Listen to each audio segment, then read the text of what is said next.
పోతా వాళ్ళ యూనిఫామ్లు వాళ్ళ బూట్లు వాళ్ళకి నచ్చిన తిండి ఒకప్పుడు ఉందా? అది ఒకప్పుడు రాజధానిలో ఉందా? నేను ఆ స్థాయి నుంచి వచ్చినండి. ఒకప్పుడు నేను బర్రెలు కాసినండి. బర్రెలు కాసుకుంటా పొద్దు సర్దు కూడా పెట్టుకొని బర్రెలు కాసుకొని ఆ పొలాల కొట్లమ్మట చెట్లమ్మట పొట్లమ్మట సాయంత్రం బర్రెలు తోలుకొని మా అమ్మ 6 బత్తాల వడ్లకి కౌసం పెట్టిందండి.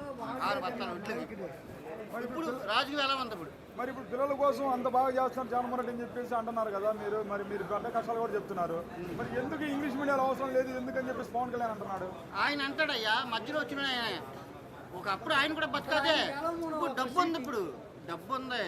ఈ సినిమా షూటింగ్లు ఓన్లీ కొట్టేది ఏంటంటే ఓన్లీ పిల్లలు యూత్ ఇంగ్లీష్ యూత్ వల్ల ఆడికి ఉంది. కానీ మన పెద్ద కాలంలో ఆడికి యూత్ వల్ల ఏమీ లేదు. ఇప్పుడు ఇంగ్లీష్ అనేది మన స్టేట్ వైడే ఉండేది.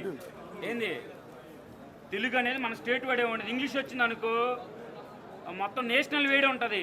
రేపు నేషనల్ మొత్తం మనకు రాజకీయం తెలిసింది అనుకో రేపు వాళ్ళు మనం నిలదీస్తాం కాబట్టి ఇలా పవన్ కళ్యాణ్ అని చంద్రబాబు అని ఇలా ఇంగ్లీష్ మీడియం లేకుండా వాళ్ళు చెప్పింది వినాలి, వాళ్ళు ఏది చేస్తే అది వినాలి అనే తత్వంలో ఇవాళ చంద్రబాబు నాయుడు కానీ పవన్ కళ్యాణ్ కానీ చేస్తుంది. ఇవాళ మరి జగన్మోహన్ రెడ్డి చూస్తే అటు అన్ని పార్టీలు కలిసి వస్తున్నాయి కదా. ఒకటి సింగిల్గా పోటీ చేస్తున్నాడు చూస్తే అన్ని పార్టీలు జగన్మోహన్ రెడ్డి కలిసి వస్తున్నాయి. కానీ సార్ ఒకప్పుడు రాజశేఖర్ రెడ్డి ఎంత బాగా చేశాడో మనకు తెలుసు. రాజశేఖర్ రెడ్డి గారు చనిపోయినప్పుడు కూడా ఎంత అల్లకొల్లం అయిపోయింది. మంచి మనిషి కూలిపోయాం మనమని. అలాగా వాళ్ళ కొడుకు గారు వచ్చారు జగన్మోహన్ రెడ్డి గారు. ఆయన ఎంత బాగా చేస్తున్నారు. పిల్లల చదువులు కానీ ఆడవాళ్ళ పథకాలు కానీ.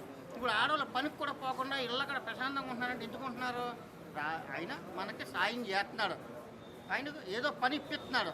ఆడవాళ్ళ పనికి పోకుండా మగవాళ్ళు పనులు చేసుకుంటున్నారు. మంచిగా ఉంటుంది ఇప్పుడు భవిష్యత్తు.